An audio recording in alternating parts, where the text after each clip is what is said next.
No, Tom Jones, no. Lemon, it's Jack. Who, Jackie? Oh, Lemon. Avery and I just got back from the most amazing vacation on Paul Allen's yacht. And for 4 glorious weeks, My naturally blonde lady love and I basked in the 3 S's. Surf, sun, and... Sandwiches? We didn't need sandwiches, Lemon. It was so warm you could pick fully cooked lobsters out of the water. sheer bliss. Avery Is the most perfect woman ever created. Like a young Bo Derek, stuffed with a berry Goldwater. You sound weird. Do you have a beard? Not for long. It's back to reality. No more making love on the beach surrounded by a privacy circle of English-trained butlers. But I've got to get out of island. Mode and back into work mode. How was your summer? Get this. My gynecologist committed suicide. And I'm back. Carol! Hey, Lizzie, I'm about to take off. I'm in Lambert, St. Louis, and I can see the arch from here. No, wait, actually, that's a half burned down McDonald's. Anyway, weather's great, and I just have to go St. Louis, Newark, Newark, Atlantic City to Newark, and then I'll be there. Who flies Newark to Atlantic City? Black bachelorette parties. Gotta go.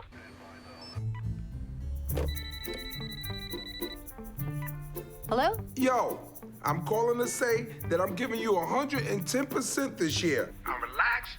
I'm focused, and I'm gonna be churning out the good stuff like you've never seen. That's great, Tracy. Oh, I missed out. I thought I was calling my nutritionist. Goodbye. Okay, season 5, here we go. Ah, I see you opened the scotch NBC sent us that week we came in 3rd. I'm guessing your meeting went well. Home run, Lemon. And speaking of baseball metaphors, I see that someone got to first base, which is what I consider sex with a stranger. Okay, fine. I had a one-night stand, and it was not the worst. And maybe you're right. I shouldn't give up just yet. Still, I can't believe I did that. And I wouldn't have if everything hadn't gone so perfectly. I mean, what if I'd been stuck in the edit room all night? Or if I hated the club and left? Or what if Anders hadn't found my license? Don't overthink it, Lemon. Stranger things happen every day. I once saw an internet video of a mouse and a bird that are friends. Don't overthink it.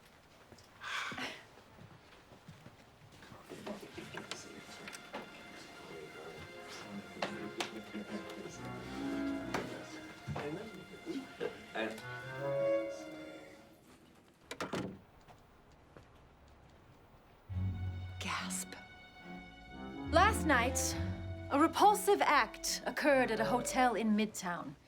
There are 2 possible explanations as to how this event came to be.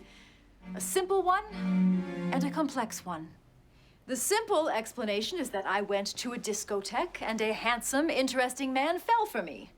In the wake of my breakup, I allowed myself to have an experience that gave me reason to be hopeful about the future again. Very simple. Great, I think we're done here. Please, monsieur. There remains, of course, the complex explanation. A vast conspiracy involving multiple agents and precise, coordinated efforts. A conspiracy that begins with the timely food poisoning of Donna Strunk. And who here has access to Donna's food?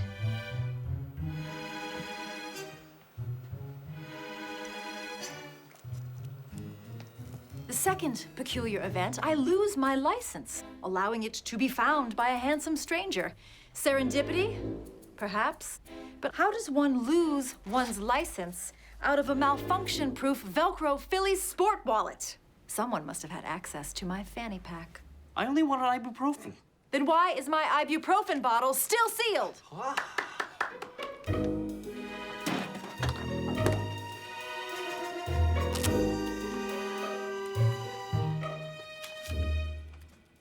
And then there's the matter of the wine. 4 glasses, and yet I was wide awake. Was my uncharacteristic energy perhaps due to the giddiness of the evening? Or was someone slipping me black market organ slimming pills? Liz, I wouldn't. The conspiracy continues. What pushed me out of the club when I was wavering about leaving with Anders? Yeah, I came here with my friends, so I'm just gonna stay here. Let's put the baby up for adoption.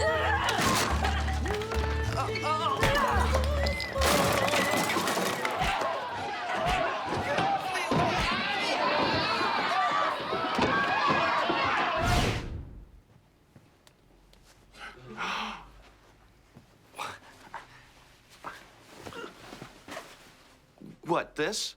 I got hit by a bird on a roller coaster. Even the club was strange, almost as if it had been designed specifically for me. But who has the resources and the connections to create a Liz Lemon-themed club in one day?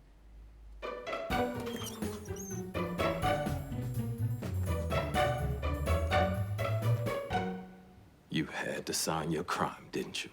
You're the one who gave me those Monk DVDs. And what was the final straw? It was Anders saying, "It's never too late for now." A coincidence that I took as a sign from the universe. Also, it's just a great song that Pete wrote. Thanks, man. Soundmound rocks the town. Shut up, both of you. So how did Anders even know that phrase? How did Anders seem to know everything about me? It's white wine, ice cubes, and Sprite. She calls it funky juice. I don't know if I want to do this. There's only one question I can't answer. Who was Anders? An old Harvard chum of Toofer's?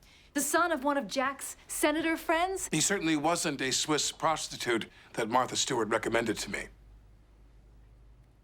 And that is the complex explanation.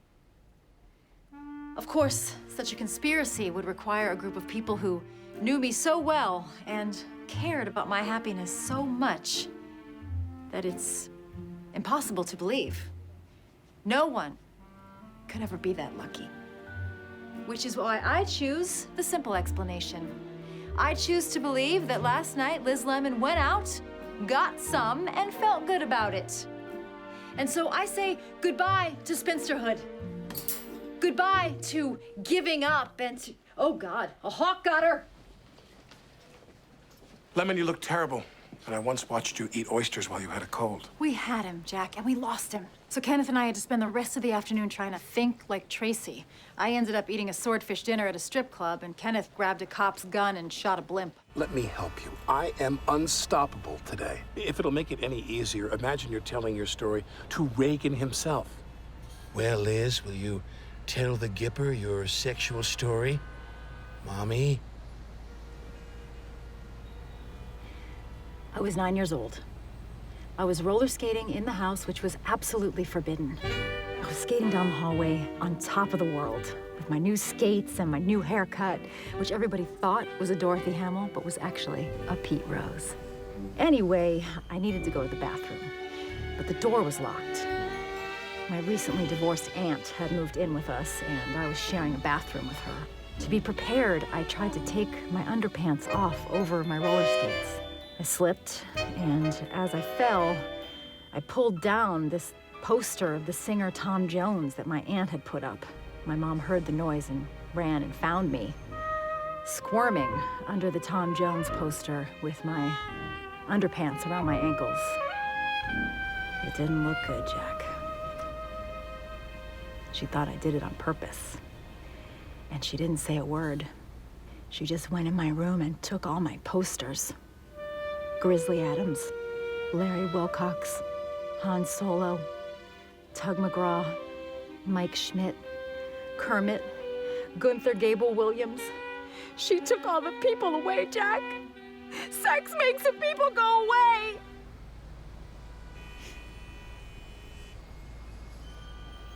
I'm gonna see what's up with this traffic.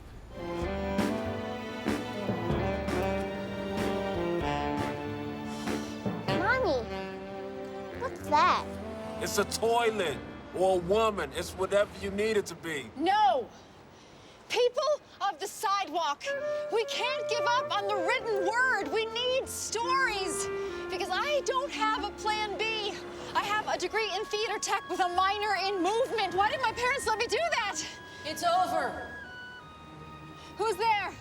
Show yourselves. You're one of us now. Who are you? Better to ask who we used to be.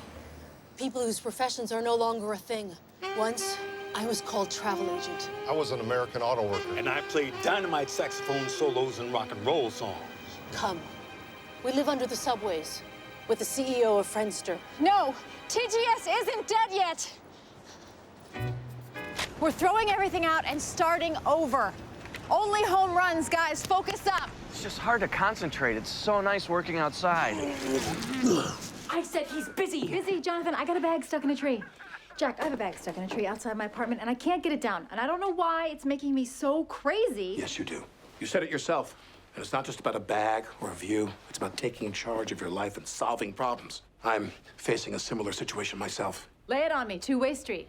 Avery has been kidnapped by Kim Jong-il. What? Why? Is she a spy? Oh, my God. I already know too much. Kim Jong-il runs a vast propaganda machine. Evidently, his latest insane idea is to bring in a Western journalist to report on how the free world is being conquered by North Korea. And in food news, you've had enough to eat today. Now here with the weather is Johnny Mountain. North Korea, everything sunny all the time, always good time. Beach party. Back to you, Orib. You have to call President Clinton. He got Lisa Ling's sister out of North Korea. President Interbush is out of the question. Avery will never accept his help. She can't forgive him for not hitting on her during the 1996 Democratic Convention. She's much too thin. I do, of course, still have some connections, but my best bet is fraught. I never should have broken up with Condi via text message. You broke up with Condoleezza Rice by text? Me plus you equals frowny face. Yeah, you can't call her. I know, but I am going to solve this, just like you are going to solve your equally important bag in a tree situation. Invictus Lemon. The kid gloves are coming off. Oh, that explains it. Those are gloves. No wonder they're so coarse and wrinkly. 5 years ago, I rescued your career. And how do you repay me? By making my life harder at every turn. You are late, you blow off rehearsals, and your online romance prank was not funny. I fell in love with you. You wore a yellow hat to that coffee shop. You know what's actually funny about all this? You think I'm the problem. Have you ever tried to work with you? Really? You're trying to blame me? 5 years ago, I saved your show. I rode in here on a white horse that you made me leave in the lobby. All you do is stifle me when you should be thanking me. Oh, yeah, I should be thanking you. Without me, do you have any idea where you would be right now? This hunky grandma be tripping over Surfmaster's mid-range jet skis. Where do you think you would be without me? Now, Jerry, in rehearsal, it's okay to play with yourself, but when we do the show... Hey, dummy, you gotta drive me to paintball, no complaining. The only reason why I got that DUI is because it was your birthday. What's up, Jerry? That's awesome. Well, at least Jerry bothered to come to rehearsal. And in my alternate reality, Dennis dies and I win the lottery. But then I would run you over with a jet ski. Damn it! Good God, Lemon? Liddy, say good God, Lemon. I did it, Jack. I got my dream vacation. You're on a chain gang. I'm outdoors, I'm wearing comfortable clothes, I'm gardening, and I'm learning Spanish. Vuelva a tu trabajo, limona. Esa bolsa no está llena. Estoy hablando con mi amigo. De todos modos, esta es mi tercera bolsa. Grítale a Héctor. Welcome to Right On. I'm your host, Rutherford Rice. With me is my co-host, Shirley Thomas. Our topic for today is African Americans and their roles in the media. Our first guest is James Spurlock, head writer for TGS with Tracy Jordan. Good day, Tri-Staters. Co-head writer. And also with us is someone named Elizabeth Lemon. Thank you, Rutherford. It is a... I can tell that you're off me. Mr. Spurlock, do you think the system is broken when it is news that an African-American man is a head writer for a network TV show? I think I can answer that. Another question that we could be asking is why isn't it a big deal that a woman is a head writer? I would argue that TV is more of a boys' club than a white club. I like your dress. Do you have to wear a bra with it? I'll let you get back to Twofer. Who's Twofer? I don't know. James, when people think of TGS, they think of Tracy Jordan, Jenna Maroney, the mysterious crew deaths, the Angela Lansbury lawsuit. What they don't think of is you, working long hours late into the night, giving up any semblance of a life. Well, James Spurlock, you can finally take your bow. You are Right On's Author Ash of the Week. Okay, you know what? I get it. I shouldn't be here. I should have realized that when I saw the masks and the picture of Black Jesus. That's me in college. Alrighty. All right, I said I was leaving. You don't have to have your boss come in. It's a security guard. That's not great. Hey, Angie. What are you doing? I'm sorry, I'm not about to cancel my hair appointment with DeFawn because I'm your new intern. You need to light some incense in here. Okay, hang on. Who said you're my intern? It was Jack's idea. I have to start a career. But I'm gonna need next week off to go skiing.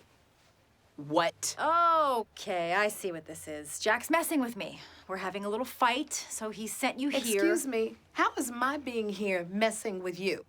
Do you have a problem with strong black women? No! Don't you see? That's the kind of exchange Jack wants. Angie, an intern's job is to do things like make copies and run errands. So I'm like your servant? No, because you're not being paid. You're really more like... Oh, boy. Look, Angie, you don't want to be an intern. Don't tell me what I want. And I don't really have time to mentor someone right now, so I don't think this is a good idea. I don't understand. That white girl just fired you. Wow. If only Tracy were here, he'd be like, damn, woman, I want to make love to your neck. Don't do impressions of other races. Roger that, Angie. But you know what? I'm still smart enough to know that I'll never do better than you, Liz Lemon. Because you're a cook in the bedroom and a whore in the kitchen. Would you talk like that to your mother or your daughter or your surgeon? Just because my friend is blonde and never closes her mouth fully. Hey, I wasn't talking to her. I was talking to you, Glasses. I bet you have specific infected penis. That's never happened to me before. Well, I'm not surprised. Not because you're not cute. You are, like a pretty refugee on the news. It's because you've always put out this negative energy. But now that you're with someone, you're happy and confident. Guys can sense that. Confident, huh? So can I finally wear that cowboy hat I bought at Kiss FM's Lake Jam 97? The point is, being with someone makes people want to be with you. You know, when it rains, it pours. Hey, I want your feet in my mouth. When it rains, it pours. Hello, miss. My name is Ricky. I'm Dorothy Michaels. And you don't look stupid in that shirt at all. What do you gentlemen do? We work for the FBI. Female body inspectors. Tell me, was your father a donkey herder? Because that ass No. My father worked at Philadelphia Power and Light. It's me, your daughter, Elizabeth Lemon. Elizabeth, what are you doing? Ugh, this woman's trying to hit on her own father. No. Good people of Swingles, hear me out. My married 80-year-old father is taking a gentleman's intermission. That's a great name for what I'm doing. Just what are you trying to accomplish with this stunt young lady? I am trying to show you how disgusting you are. No, you're the disgusting one. Yeah, that was a terrible plan. Come on, Garrett. Let's go hit that bar with the cool rainbow flags. I just feel like sometimes men aren't totally honest with me. Come on. Well, for starters, everyone I ever dated in high school turned out to be either gay or a girl dressed as a guy to get a journalism scholarship. My own dad tried to secretly cheat on my mom, and I thought their marriage was perfect. And of course, there's Santa Claus. Okay, talk about that. When I was 7, I asked for a CB radio for Christmas, so I could track gas prices around the state for a cool chart that I was making. We'll get back to that later. When I didn't get it, my dad blamed Santa Claus. Well, Santa made an enemy that day. And the next year, when he returned to the Schuylkill Galleria, so did vengeance. Oh. What can Santa bring you this year? What does it matter? You didn't bring me what I asked for last year, you fat fraud. You're a bigger disappointment than our current president, Jimmy Carter. I am a fraud, little boy. My wife still thinks I work at the bank. I guess Santa Claus was the first man to ever betray me. That must have been difficult. It was. But, it feels good to talk about it. Thanks. Miss Lemon, there's a reason God gave us 2 ears and only 1 mouth. Listening is twice as important as talking. But he gave us 10 fingers. He must really want us to poke things. Poke. Pregnancy photos are so tacky. They're like those knockoff bags you get in Chinatown. Really? I like my Proud Art bag. Avery Jessup, Que sorpresa. Carmen, what are you doing here? Oh, I just love babies. Love their creepy little hands and the way they crawl fast like a rat monster. Question is, what are you doing here? Oh, she's here with me. I'm pregnant, and Avery is helping me decide what kind of baby megaphone to buy. Really? You're the pregnant one? Yeah, some dude jacked me, and now his sperm is growing in my stomach. That's not how babies are made. No, we're gonna go. You're tired. Oh, you'll find this interesting. I'm working on a story right now about single mothers in their 40s. That's a great idea. So you'll be in it. Why wouldn't you be? You just said it was a great idea, and you're pregnant, right? So by the law of verbal traps, you have to do it. Okay, Carmen, I'll be in your story. You can interview me at the new popcorn place on 11th Avenue. No, we'll do it at your office. Fine. I'll just go to the popcorn place alone, even though all their advertising suggests it is a place for groups of friends to have a good time.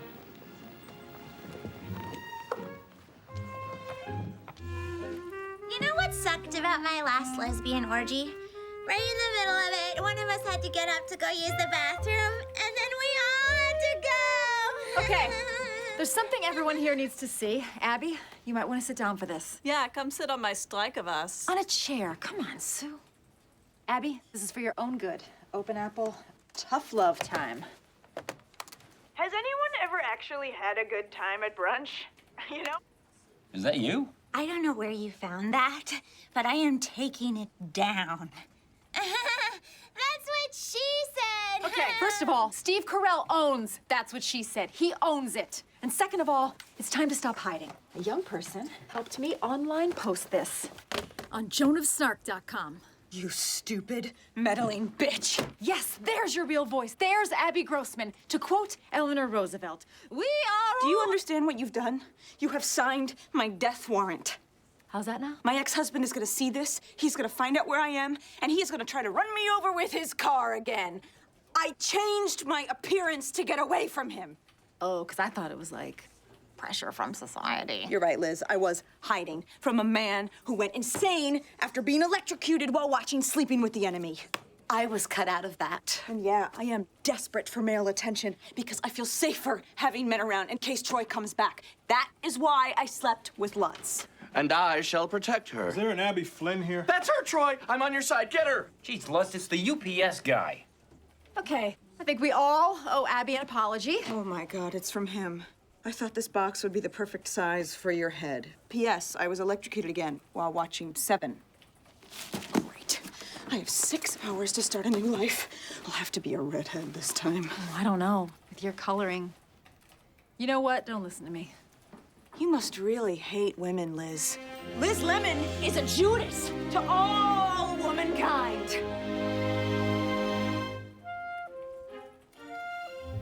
You know, usually everyone around here makes me feel like Hitler. But today, I feel like Hitler in Germany. Aw, being popular must be such a new experience for you. Well, it's not entirely new.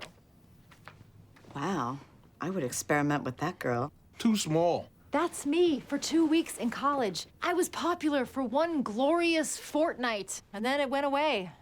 I don't know what I did wrong. Lesbian Mario Brothers. I couldn't do it, Jack.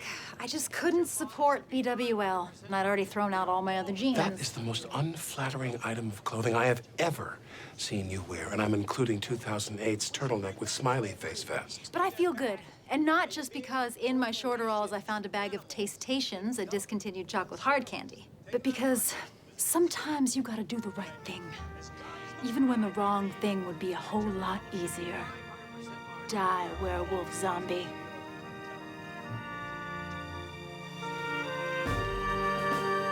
God,